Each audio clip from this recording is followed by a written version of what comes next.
Mga minahal uyamot, kaigsunan ko na ni Kristo, katauhan sa Dios, kanatong tanan nga ani karon ug sa atong mga online viewers. Gitawag ni sila og suki, kani mga online viewers. Suki, S-O-K-E.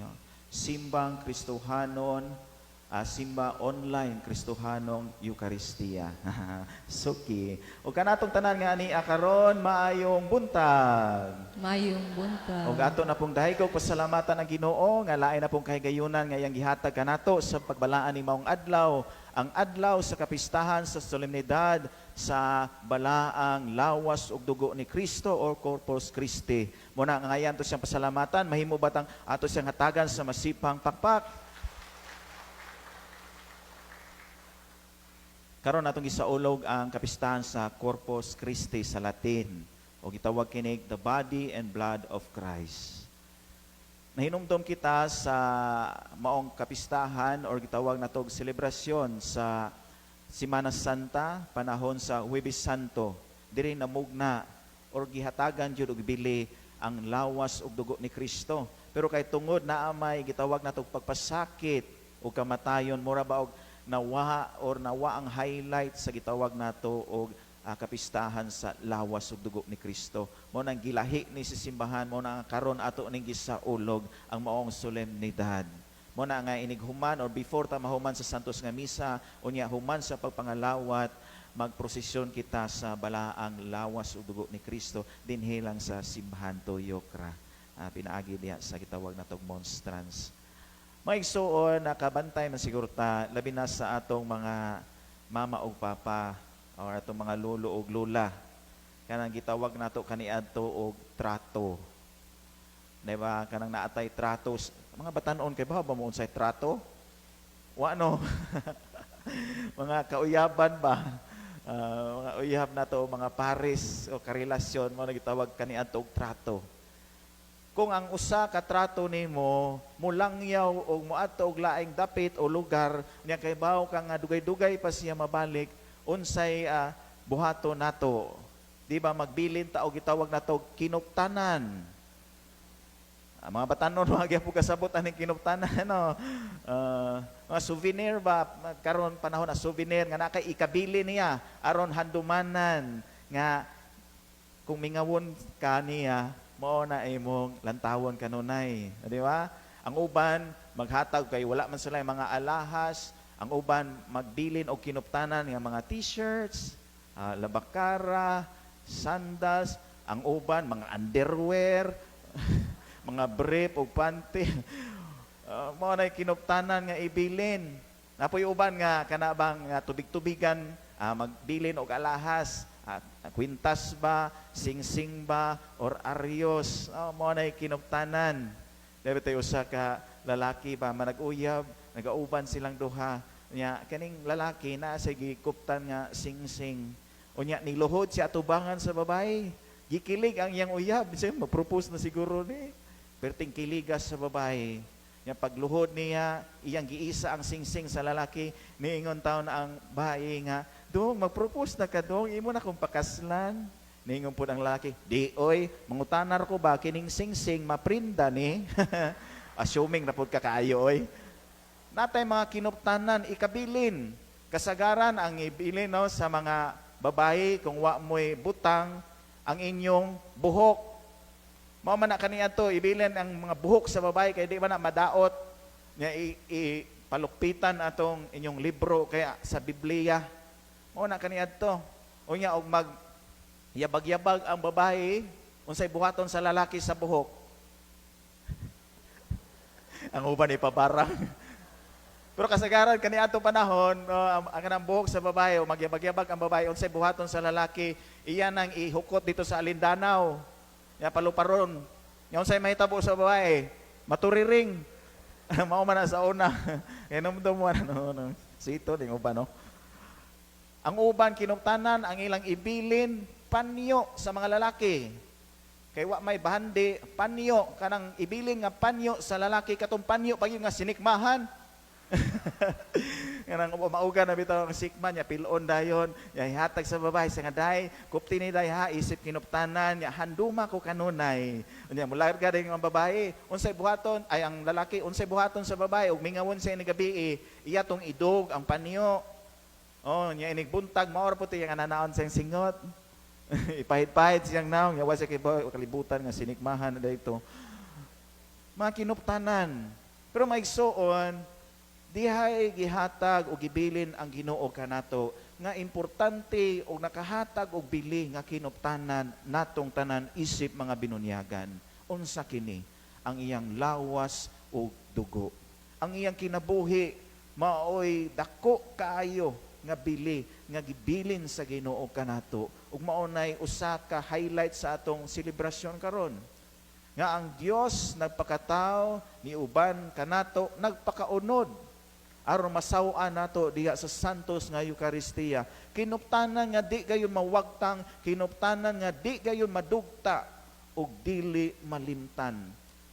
Kaniadtong panahon pa ni nga sige ta og sa ulog sa santos nga Eucharistia, ni dawat kita sa lawas ug dugo ni Kristo aron makabaton kita kinabuhing way katapusan o makabaton kita kaluwasan ug labaw sa tanan, makabaton kita o kaayuhan sa atong lawas o kalag. Mao ni kinuptanan nga ato yung huptan kanunay ang balaang Eucharistia, ang lawas o dugo ni Kristo. Unsa may makahatag o bili or importansya sa santos nga Eucharistia kanatong tanan nga isip mga binunyagan. Nabay uban no nga dili kay makahatag og importansya o pagkasagrado sa balaang Eucharistia. Mao bitaw na nga inikonsagrar sa pare inighuman og kanta og santos mangluhod gyud ta. Ug katong uban nga dili makaluhod mubarog. Kay mao nay timaan nga atong gibalaan o girespetar o gihatagan pagkasagrado ang maong santos nga Eucharistia. Mao na nga ato pong dawaton ang santos nga Eucharistia either baba or kamot. Pero diri sa inyong parokya gipangmusgan nga mas maayo baba gyud. Pero magkalison mo kamot, basta ang kamot nato limpyo. Pero ayo pog dungana ang baba o kamot. Kay maglibog ang liminister o ang pare. Ay, lawas ni Kristo, magnganga ang baba pero mag-ana pud ang kamot. O na maglibog asa man ni ha. Nato ing usa ka pare nag-ingon unsa may gusto nimo, dine in or take out. Maglibog ka. Mao na nga og baba nga lang. Og kamot pod tako mababa niya dawat sa kamot. Nya kinahanglan limpyo pod ang kamot. Kay sagara magmisa kog mga eskwelahan ang mga kamot sa mga estudyante daghan kay suwat-suwat diri kudigo siguro to ba. Nya mao po idawat nila sa lawas ni Kristo. Dapat limpyo ang kamot. Kung dili limpyo ang kamot ari sa baba. Dapat usa ka bata nga way kabang kaagan pod. Unsay merkado ug unsay simbahan. Pero gisugo sa siyang inahan. Ngayon sa nga doong pagpalitig ko ka na bang karne dito sa merkado, balik 2 ka kilo, kanang sa lawas dapit ha. At siya, di ko, ako ka abot, o ako kailaon sa ng merkado. Ngayon po niyang nanay, makaila ka na merkado na ng unahan, karang daghan tao, nang gilinya, mamalit na naog karne, mao na merkado. Din, baktas din tao ng bata nga way kabang kaagan, o niya, before ka mo atong merkado, makaagi man sa simbahan niya, Domingo man to, niya daghan tao nangalawat, ningon ang bata, hala, mao na siguro ni merkado, kay daghan tao, niya nangalawat naman siya, namalit na ni karne, mao to nilinya po ang apil ang bata, sus gikan dito sa Pulta Mayor, padong dre, pag abot din sa pare, ningon ang pare, lawas ni Kristo, ningon po ang bata, 2 ka kilo, loya ang taon, o na yun, sahay no, nga, di ka makahatag o bili kong importansya sa balaang Eucharistia. Mo na maigsoon karon gi-highlight gyud sa atong simbahan nga atong yung pasidunggan og hatagag importansya og bili ang santos nga Eucharistia. Kay mao ni makahatag kanato og kahupayan, tambal sa atong mga gipanghambin nga mga kasakit karon, physical man, emotional or uban pang mga klase o matang sa kasakit o pag-antos. Personal nga gitawag og pagpaambit may tungod sa kabalaan o kagamhanan sa santos nga Eucharistia. Ang akong inahan kaniadto 1992, grade 2 pa ko ato. Gidiagnose siya og duha ka cancer. Dili basta-basta nga cancer, duha ka stage 4 cancer. Na siya stage 4 nga leukemia ug naabot siya stage 4 nga brain tumor. Duha ka cancer. Ang doktor nga nag-atiman niya niingon na gyud og misurrender, giingnan ang akong papa, Mister, ang imong misis milagro or kamatayon na lagi paabot. Nagihatagan na siya og taning siyang kinabuhi. 4 to 6 months na lang ang akong inahan. 1992, grade 2 pa ko. Pero ang kanindot ng mama ug papa kay wa sila mawagtangi og paglaom. Bisan nga nigawas na sa ospital, ga-wheelchair ang akong inahan, niuli sila sa balay, pero ang kanindot lang duha kay magsige gyapon sila simba. Bitbito ni papa ang wheelchair ni mama, isa kay sa among tricycle nya, simba silang duha. Matag adlaw gyud simba. Di gyud sila mapakyas. Pati Domingo, sige sila simba. Nya makabantay ko ni mama kaniadto tungod sa mutukar na yang sakit sa iyang o. Tungod sa kasakit sa iyang o, iya nang iparok ang iyang o des pader. O iya nang idukdok ang iyang o sa among katre. Usara may katre kaniadto niya uno may kabok mo manghigda. Iparok niya kay tungod sa kasakit. Pero ang kanindot lang kay magsige gyud sila og simba. Sige gyud sila dawat sa santos nga Eucharistia. Nga nahibong si mama pila istorya after mga 3 weeks siguro to nga sige nilag simba. Si mama kay di naman mo sakay sa wheelchair. Mulakaw raman sa iyaha. Muluhod ra pod sa iyaha sa simbahan. O na nahibong sila ba nga nigaan ang pamati ni mama. Mo to nga pa-check up sila og balik. Sa mo to mo sadi kay ba mo sa resulta sa check up, ang duha ka cancer ni mama nawagtang.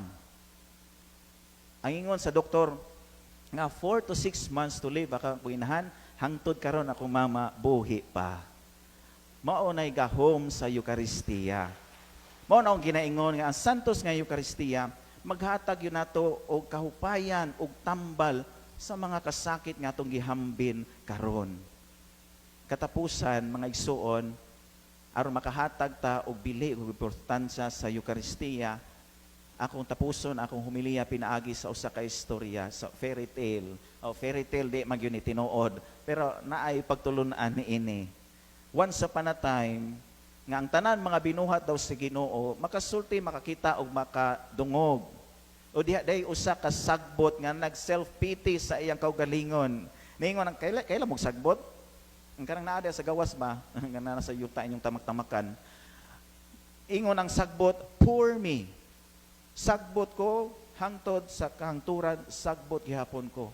Luoy kayo ko, kay tamak-tamakan ako sa mga tao. Usahay, libangan pa ko sa mga iro o sa iring. Luoy kay ko, sagbot ko. Unya ang sagbot, nakakita o kanding. Ningon ang sagbot na ninduta sa kinabuhi sa kanding, oy suya kay ko niya. Kay ang kanding makalakaw-lakaw, makadagandagan, makalukso-lukso. Ang kanding nakadungog. Og ningon ang kanding, hoy sagbot, nakadungog ko sa imong aligot-got o reklamo. Gusto kang mahimong susama nako? Ningon ang sagbot, yes, gusto ko. Ningon ang kanding, kinahanglan nga imong isakripisyo ang imong kaugalingon. Ang sagbot ningon, sa unsang paagiha? Ningon ang kanding, kinahanglan nga kanon tika. Nisugot ang sagbot, sige kan ako. Nya asa pa dong ang sagbot pag humanog kaon na nasod sa tiyan sa kanding o ang sagbot nakasinati na sa kasinatian sa kanding nga naglukso-lukso, nagdagandagan, naglakaw-lakaw. Mo nang awa na siya magpabilin sa yuta, nakasuroy-suroy na siya bisag asa. O niya ang kanding karon nakikita og parokyano sa tabuan. Liminister siguro to ba? Murag si Sirbini siguro to. Ningon ang kanding hala ninduta sa kuan oy tao oy kay ang tao makasakay-sakay sa sakyanan, makasakay-sakay motor, makasimba pa, makaalagad og serbisyo pa sa simbahan. Gusto kong mahimong tao. Si Sirbini nakadungog og iyang giingnan ng kanding. Hoy kanding, nakadungog ko sa imong aligot-got og reklamo. Gusto kang mahimong susama nako? Ningon ang kanding, yes, gusto ko. Ningon Sirbini, kinahanglan nga imong isakripisyo imong kaugalingon. Ningon ang kanding, sa unsang paagiha? Kinahanglan ihawon tika. Giihaw ang kanding, gikalderitas o gipaklay o gikaon sa mga liminister. O asa pa dong ang kanding, nana sa tiyan sa tao. o ang kanding nakasinati na sa kasinatian sa tao. Sakay sa kinan, motor, simba ug alagad sa simbahan. Perting lipayan sa kanding. Karon si Sir Bini, iya mang turno karon sa pagbasa. Ni basa-basa sa Biblia ug niingon siya nga, hala, ninduta sa kinabuhi sa Ginoo, puno sa kalipay, puno sa kasadya, kalinaw ug puno sa gugma. Gusto kong may susama sa Ginoo. Unya ang Ginoo kay nakadungog man. Ningon ang Ginoo, hoy tao, nakadungog ko sa imong aligot-got o reklamo, gusto kang mahimong susama nako? Ningon po ang tao, unsa man Ginoo, kanon po ko nimo? Pero ang tubag sa Ginoo mao kini. Ningon ang Ginoo, dili ti ka kanon, kung dili ikaw may mukaon nako.